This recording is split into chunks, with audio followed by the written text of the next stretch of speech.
या देवी सर्वभूतेषु मां शक्तिरूपेण संस्थिता नमस्तस्यै नमस्तस्यै नमस्तस्यै नमो नमः। ओम दुम दुर्गाय नमः।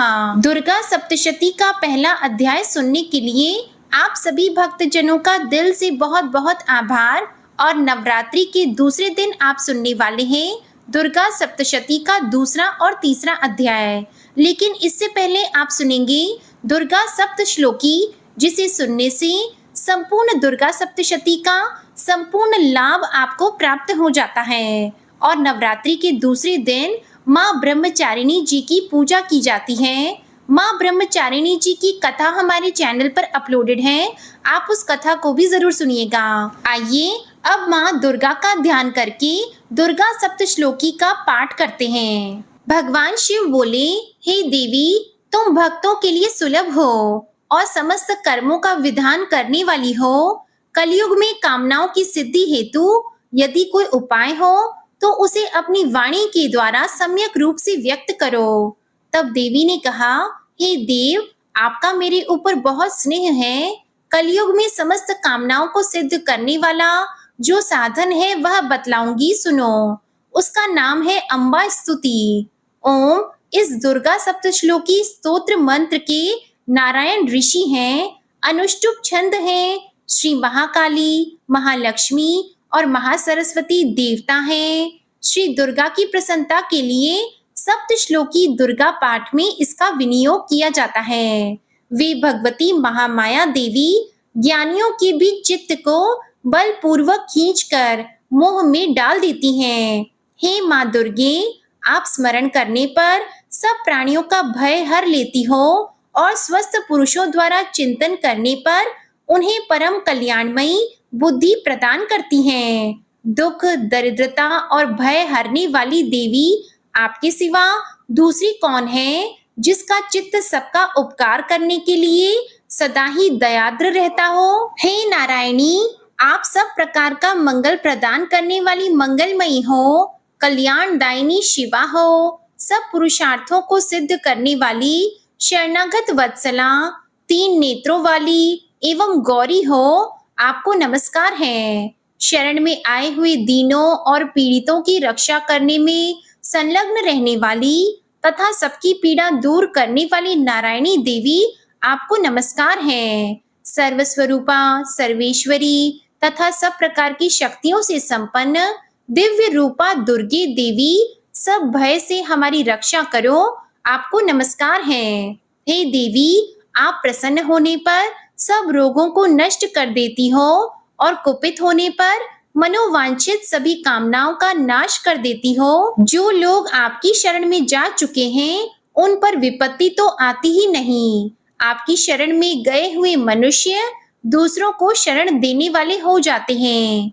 हे सर्वेश्वरी, आप इसी प्रकार तीनों लोकों की समस्त बाधाओं को शांत करो और हमारे शत्रुओं का नाश करती रहो। इस प्रकार से श्री दुर्गा सप्तश्लोकी संपूर्ण हुआ। ओम नमः चंडिकाय। अब दूसरे अध्याय में देवताओं की तेज से देवी का प्रादुर्भाव और महिषासुर की सेना के वध के बारे में वर्णन किया गया है। ऋषि कहते हैं, पूर्व काल में देवताओं और असुरों में पूरे 100 वर्षों तक घोर संग्राम हुआ था। उसमें असुरों का स्वामी महिषासुर था और देवताओं के नायक इंद्र थे। उस युद्ध में देवताओं की सेना महाबली असुरों से परास्त हो गई। संपूर्ण देवताओं को जीतकर महिषासुर इंद्र बन बैठा। तब पराजित देवता प्रजापति ब्रह्मा जी को आगे करके उस स्थान पर गए जहां भगवान शंकर और विष्णु विराजमान थे। देवताओं ने महिषासुर के पराक्रम तथा अपनी पराजय का यथावत वृतांत उन दोनों देवेश्वरों से विस्तार पूर्वक कह सुनाया। वे बोले, भगवान, महिषासुर सूर्य, इंद्र, अग्नि, वायु, चंद्रमा, यम, वरुण तथा अन्य देवताओं के भी अधिकार छीनकर स्वयं ही सबका अधिष्ठाता बन बैठा है। उस दुरात्मा महिष ने समस्त देवताओं को स्वर्ग से निकाल दिया है। अब वे मनुष्यों की भांति पृथ्वी पर विचरते हैं। दैत्यों की यह सारी करतूत हमने आप लोगों से कह सुनाई। अब हम आपकी ही शरण में आए हैं। उसके वध का कोई उपाय सोचिए। इस प्रकार देवताओं के वचन सुनकर भगवान विष्णु और शिव ने दैत्यों पर बड़ा क्रोध किया। उनकी भौहें तन गईं और मुंह टेढ़ा हो गया। तब अत्यंत कोप में भरे हुए चक्रपाणी श्री विष्णु के मुख से एक महान तेज प्रकट हुआ। इसी प्रकार ब्रह्मा, शंकर तथा इंद्र आदि अन्य अन्य देवताओं के शरीर से भी बड़ा भारी तेज निकला। वह सब मिलकर एक हो गया। महान तेज का वह पुंज जाजल्यमान पर्वत सा जान पड़ा। देवताओं ने देखा, वहां उसकी ज्वालाएं संपूर्ण दिशाओं में व्याप्त हो रही थीं। संपूर्ण देवताओं के शरीर से प्रकट हुए उस तेज की कहीं तुलना नहीं थी। एकत्रित होने पर वह एक नारी के रूप में बदल गया और अपने प्रकाश से तीनों लोकों में व्याप्त जान पड़ा। भगवान शंकर का जो तेज था, उससे उस देवी का मुख प्रकट हुआ। यमराज के तेज से उसके सिर में बाल निकल आए। श्री विष्णु भगवान के तेज से उसकी भुजाएं उत्पन्न हुई। चंद्रमा के तेज से दोनों स्तनों और इंद्र के तेज से मध्य भाग अर्थात कटी प्रदेश का प्रादुर्भाव हुआ। वरुण के तेज से जंघा और पिंडली तथा पृथ्वी के तेज से नितंब भाग प्रकट हुआ। ब्रह्मा के तेज से दोनों चरण और सूर्य के तेज से उसकी अंगुलियां हुई। वसुओं के तेज से हाथों की अंगुलियां और कुबेर के तेज से नासिका प्रकट हुई। उस देवी के दांत प्रजापति के तेज से और तीनों नेत्र अग्नि के तेज से प्रकट हुए थे। उसकी भौहें संध्या के और कान वायु के तेज से उत्पन्न हुए थे। इसी प्रकार अन्य अन्य देवताओं के तेज से भी उस कल्याणमयी देवी का आविर्भाव हुआ। इसके बाद समस्त देवताओं के तेज पुंज से प्रकट हुई देवी को देखकर महिषासुर के सताए हुए देवता बहुत प्रसन्न हुए। पिनाकधारी भगवान शंकर ने अपने शूल से एक शूल निकालकर उन्हें दिया। फिर भगवान विष्णु ने भी अपने चक्र से चक्र उत्पन्न करके भगवती को अर्पण किया। वरुण ने भी शंख भेंट किया। अग्नि ने उन्हें शक्ति दी और वायु ने धनुष तथा बाण से भरे हुए 2 तरकश प्रदान किए।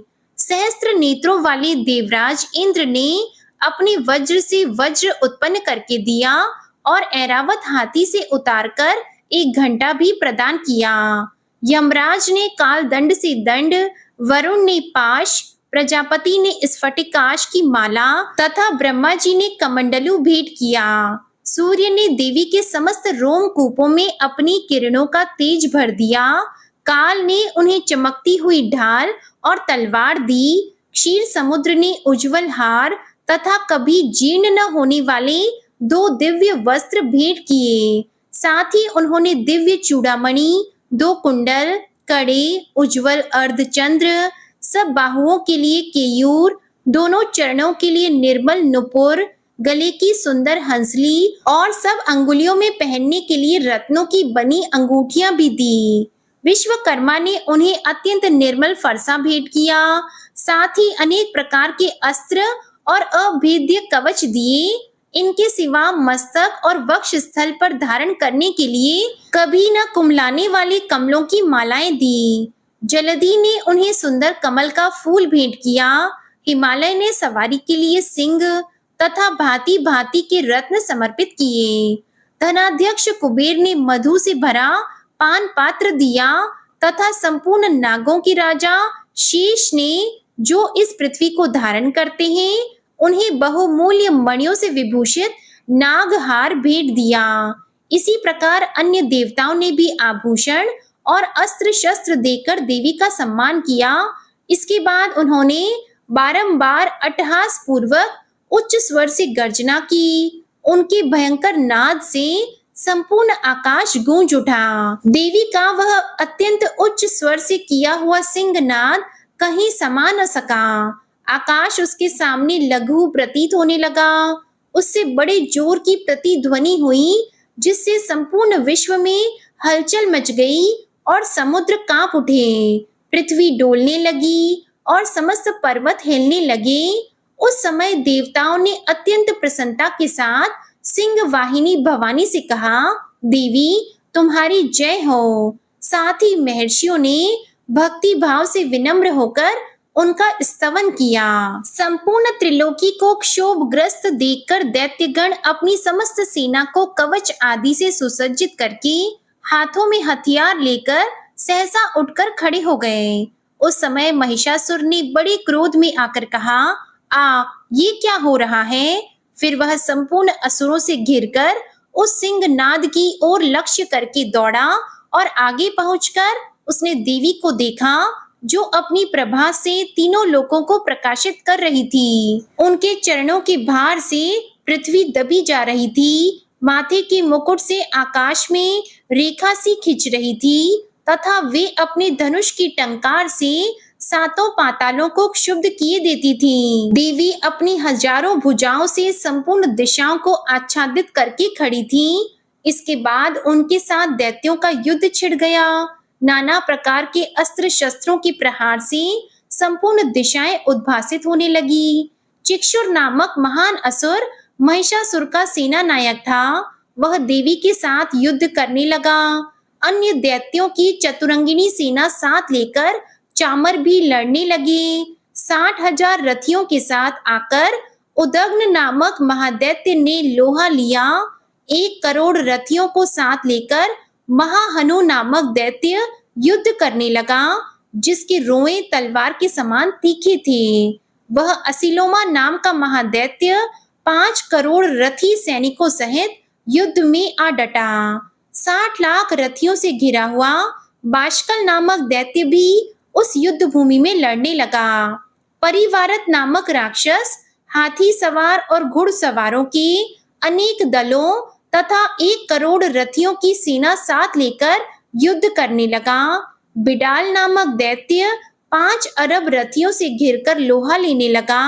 इनके अलावा और भी हजारों महादैत्य रथ, हाथी और घोड़ों की सेना साथ लेकर वहां देवी के साथ युद्ध करने लगे। स्वयं महिषासुर उस रणभूमि में कोटि कोटि सहस्त्र रथ, हाथी और घोड़ों की सेना से घिरा हुआ खड़ा था। वे दैत्य देवी के साथ तोमर, भिंदीपाल, शक्ति, मूसल, खड़ग, परशु और पट्टिश आदि अस्त्र शस्त्रों का प्रहार करते हुए युद्ध कर रहे थे।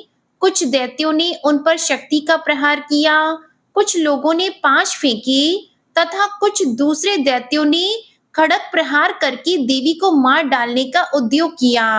देवी ने भी क्रोध में भरकर खेल खेल में ही अपने अस्त्र शस्त्रों की वर्षा करके दैत्यों के वे समस्त अस्त्र शस्त्र काट डाले। उनके मुख पर परिश्रम या थकावट का रंच मात्र भी चिन्ह नहीं था। देवता और ऋषि उनकी स्तुति करते थे और वे भगवती परमेश्वरी दैत्यों के शरीरों पर अस्त्र शस्त्रों की वर्षा करती रहीं।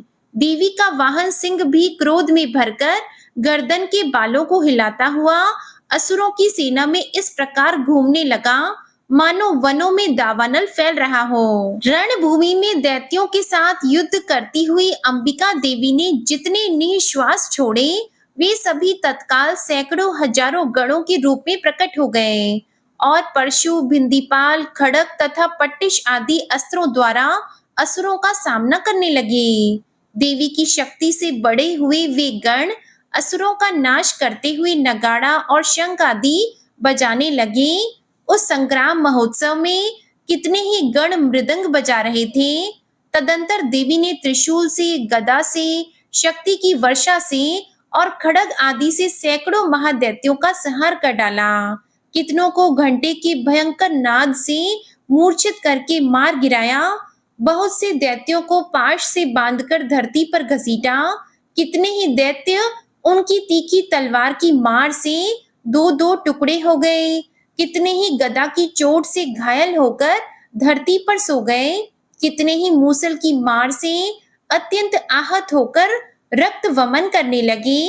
कुछ दैत्य शूल से छाती फट जाने के कारण पृथ्वी पर ढेर हो गए। उस रण आंगन में बाण समूहों की वृष्टि से कितने ही असुरों की कमर टूट गई। बाज की तरह झपटने वाले देव पीड़क दैत्यगण अपने प्राणों से हाथ धोने लगे।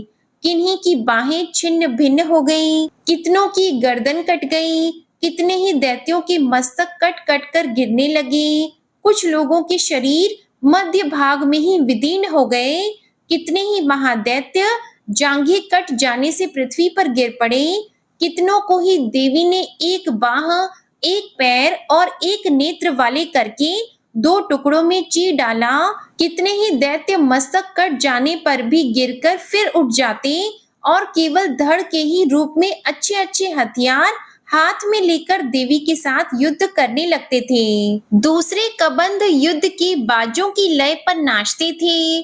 कितने ही बिना सिर के धड़ हाथों में खड्ग, शक्ति और रिष्टि लिए दौड़ते थे तथा दूसरे दूसरे महादैत्य ठहरो ठहरो यह कहते हुए देवी को युद्ध के लिए ललकारते थे। जहां वह घोर संग्राम हुआ था वहां की धरती देवी के गिराए हुए रथ, हाथी, घोड़े और असुरों की लाशों से ऐसी पट गई थी कि वहां चलना फिरना असंभव हो गया था। दैत्यों की सेना में हाथी, घोड़े और असुरों के शरीरों से इतनी अधिक मात्रा में रक्तपात हुआ था कि थोड़ी ही देर में वहां खून की बड़ी बड़ी नदियां बहने लगी। मां जगदम्बा ने असुरों की विशाल सेना को क्षण भर में नष्ट कर दिया। ठीक उसी तरह जैसे तृण और काठ के भारी ढेर को आग कुछ ही क्षणों में भस्म कर देती है, और वह सिंह भी गर्दन के बालों को हिला हिलाकर जोर जोर से गर्जना करता हुआ दैत्यों के शरीरों से मानो उनके प्राण चुन लेता था। वहां देवी के गणों ने भी उन महादैत्यों के साथ ऐसा युद्ध किया जिससे आकाश में खड़े हुए देवतागण उन पर संतुष्ट हुए और फूल बरसाने लगे। इस प्रकार श्री मार्कंडेय पुराण में सावर्णिक मनवंतर की कथा के अंतर्गत देवी महात्म्य में महिषासुर की सेना का वध नामक दूसरा अध्याय पूरा हुआ। और अब आप सुनेंगे दुर्गा सप्तशती का तीसरा अध्याय। दुर्गा सप्तशती के तीसरे अध्याय में सेनापतियों सहित महिषासुर के वध का वर्णन किया गया है। ऋषि कहते हैं, दैत्यों की सेना को इस प्रकार तहस नहस होते देखकर महादैत्य सेनापति चिक्षुर क्रोध में भरकर अंबिका देवी से युद्ध करने के लिए आगे बढ़ा। वह असुर रणभूमि में देवी के ऊपर इस प्रकार बाणों की वर्षा करने लगा जैसे बादल मेरुगिरी के शिखर पर पानी की धार बरसा रहा हो। तब देवी ने अपने बाणों से उसके बाण समूह को अनायास ही काटकर उसके घोड़ों और सारथी को भी मार डाला। साथ ही उसके धनुष तथा अत्यंत ऊंची ध्वजा को भी तत्काल काट गिराया। धनुष कट जाने पर उसके अंगों को अपने बाणों से बींध डाला। धनुष, रथ, घोड़े और सारथी के नष्ट हो जाने पर वह असुर ढाल और तलवार लेकर देवी की ओर दौड़ा। उसने तीखी धार वाली तलवार से सिंह के मस्तक पर चोट करके देवी की भी बाईं भुजा में बड़े वेग से प्रहार किया। राजन, देवी की बाह पर पहुंचते ही वह तलवार टूट गई। फिर तो क्रोध से लाल आंखें करके उस राक्षस ने शूल हाथ में लिया और उसे उस महादैत्य ने भगवती भद्रकाली के ऊपर चलाया। वह शूल आकाश से गिरते हुए सूर्य मंडल की भांति अपने तेज से प्रज्वलित हो उठा। उस शूल को अपनी ओर आते देखकर देवी ने भी शूल का प्रहार किया।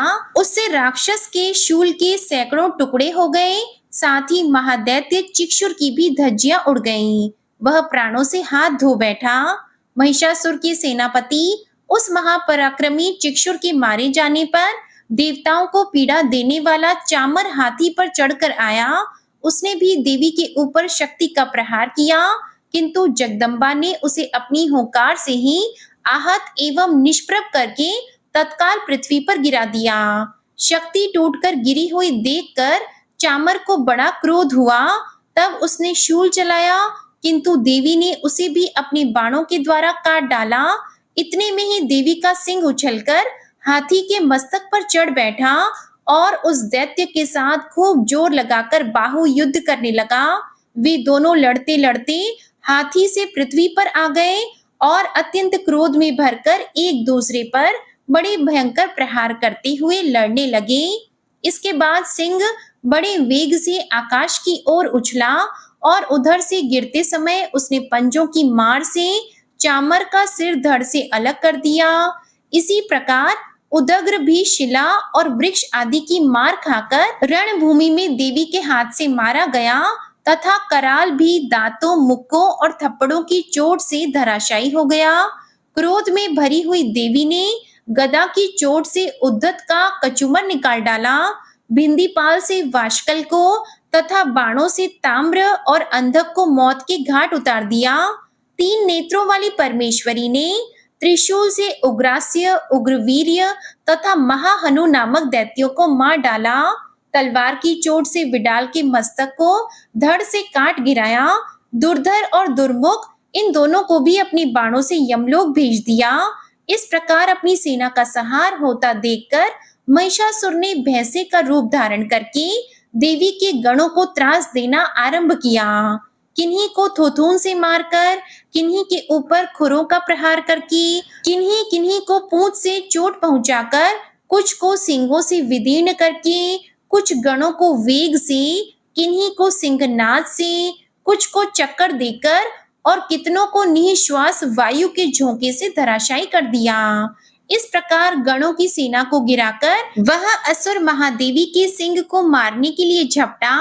इससे जगदम्बा को बड़ा क्रोध हुआ। उधर महापराक्रमी महिषासुर भी क्रोध में भरकर धरती को खुरों से खोदने लगा तथा अपने सींगों से ऊंचे ऊंचे पर्वतों को उठाकर फेंकने और गरजने लगा। उसके वेग से चक्कर देने के कारण पृथ्वी शुद्ध होकर फटने लगी। उसकी पूंछ से टकराकर समुद्र सब ओर से धरती को डुबोने लगा। हिलते हुए सींगों के आघात से विदीर्ण होकर बादलों के टुकड़े टुकड़े हो गए। उसके श्वास की प्रचंड वायु के वेग से उड़े हुए सैकड़ों पर्वत आकाश से गिरने लगे। इस प्रकार क्रोध में भरे हुए उस महादैत्य को अपनी ओर आते देखकर चंडिका ने उसका वध करने के लिए महान क्रोध किया। उन्होंने पाश फेंककर उस महान असुर को बांध लिया। उस महासंग्राम में बंध जाने पर उसने भैंसे का रूप त्याग दिया और तत्काल सिंह के रूप में वह प्रकट हो गया। उस अवस्था में जगदम्बा ज्यों ही उसका मस्तक काटने के लिए तत्पर हुई, त्यों ही वह खड्गधारी पुरुष के रूप में दिखाई देने लगा। तब देवी ने तुरंत ही बाणों की वर्षा करके ढाल और तलवार के साथ उस पुरुष को भी बांध डाला। इतने में ही वह महान गजराज के रूप में बदल गया तथा अपनी सूंड से देवी के विशाल सिंह को खींचने और गरजने लगा। खींचते समय देवी ने तलवार से उसकी सूंड काट डाली। तब उस महादैत्य ने पुनः भैंसे का शरीर धारण कर लिया और पहले की ही भांति चराचर प्राणियों सहित तीनों लोगों को व्याकुल करने लगा। तब क्रोध में भरी हुई जगन्माता चंडिका बारंबार उत्तम मधु का पान करने और लाल आंखें करके हंसने लगी। उधर वह बल और पराक्रम के मद से उन्मत्त हुआ राक्षस गरजने लगा और अपने सींगों से चंडी के ऊपर पर्वतों को फेंकने लगा। उस समय देवी अपने बाणों के समूहों से उसके फेंके हुए पर्वतों को चूर्ण करती हुई बोली। बोलते समय उनका मुख मधु के मद से लाल हो रहा था और वाणी लड़खड़ा रही थी। देवी ने कहा, ओ मूढ़, मैं जब तक मधु पीती हूँ तब तक तू क्षण भर के लिए खूब गरज ले। मेरे हाथ से यहीं तेरी मृत्यु हो जाने पर अब शीघ्र ही देवता भी गर्जना करेंगे। ऋषि कहते हैं, ऐसा कहकर देवी उछली और उस महादैत्य के ऊपर चढ़ गईं। फिर अपने पैर से उसे दबाकर उन्होंने शूल से उसके कंठ में आघात किया। उनके पैर से दबा होने पर भी महिषासुर अपने मुख से दूसरे रूप में बाहर होने लगा। अभी आधे शरीर से ही वह बाहर निकलने पाया था कि देवी ने अपने प्रभाव से उसे रोक दिया। आधा निकला होने पर भी वह महादैत्य देवी से युद्ध करने लगा। तब देवी ने बहुत बड़ी तलवार से उसका मस्तक काट गिराया। फिर तो हाहाकार करती हुई दैत्यों की सारी सेना भाग गई तथा संपूर्ण देवता अत्यंत प्रसन्न हो गए। देवताओं ने दिव्य महर्षियों के साथ दुर्गा देवी का स्तवन किया। गंधर्वराज गाने लगे तथा अप्सराएं नृत्य करने लगी। इस प्रकार श्री मार्कंडेय पुराण में सावर्णिक मनवंतर की कथा के अंतर्गत देवी महात्म्य में महिषासुर वध नामक तीसरा अध्याय पूरा हुआ। ओम नमः चंडिकाय। और अब आप सुनेंगे माँ दुर्गा की आरती। ओम जय अम्बे गौरी मैया जय श्यामा गौरी, तुमको निश दिन ध्यावत हरि ब्रह्मा शिवरी। ओम जय अम्बे गौरी मांग सिंदूर विराजत, टीको मृग मद को उज्ज्वल से दो नैना चंद्र बदननी को। ओम जय अम्बे गौरी कनक समान कलेवर रक्तांबर राजी, रक्त पुष्प गल माला कंठन पर साजी। ओम जय अम्बे गौरी के हरि वाहन राजत, खड्ग खपर धारी सुर नर मुनि जन सेवत तिनके दुख हारी। ओम जय अम्बे गौरी कानन कुंडल शोभित, नासाग्रे मोती कोटिक चंद्र दिवाकर समराजत ज्योति। ओम जय अम्बे गौरी शुंभ निशुंभ बिदारे महिषासुर घाती, धूम्र विलोचन नैना निश दिन मदमाती। ओम जय अम्बे गौरी चंड मुंड सहारी शोणित बीज हरी, मधु कैटभ दो मारे सुर भय हीन करे। ओम जय अम्बे गौरी ब्रह्माणी रुद्राणी तुम कमला रानी, आगम निगम बखानी तुम शिव पट रानी। ओम जय अम्बे गौरी 64 योगिनी मंगल गावे, नृत्य करत भैरू बाजत ताल मृदंगा अरु बाजत डमरू। ओम जय अम्बे गौरी तुम ही जग की माता, तुम ही हो भरता भक्तन की दुख हरता सुख संपत्ति करता।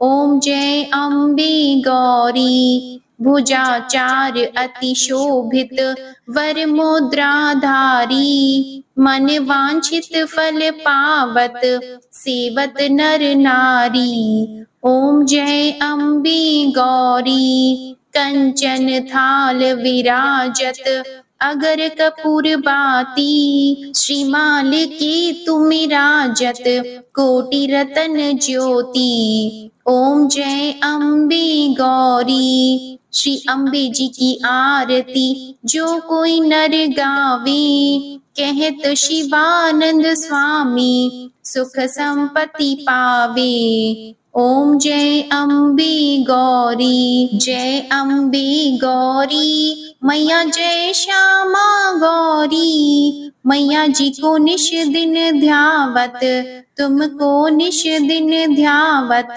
हरि ब्रह्मा शिवरी। ओम जय अम्बे गौरी ओम जय अम्बे गौरी मैया जय श्यामा गौरी। आपको आज की कथा पसंद आई हो तो वीडियो को लाइक करके चैनल को सब्सक्राइब करिएगा और कमेंट में माता रानी की जय भी जरूर लिखिएगा। जय माता दी।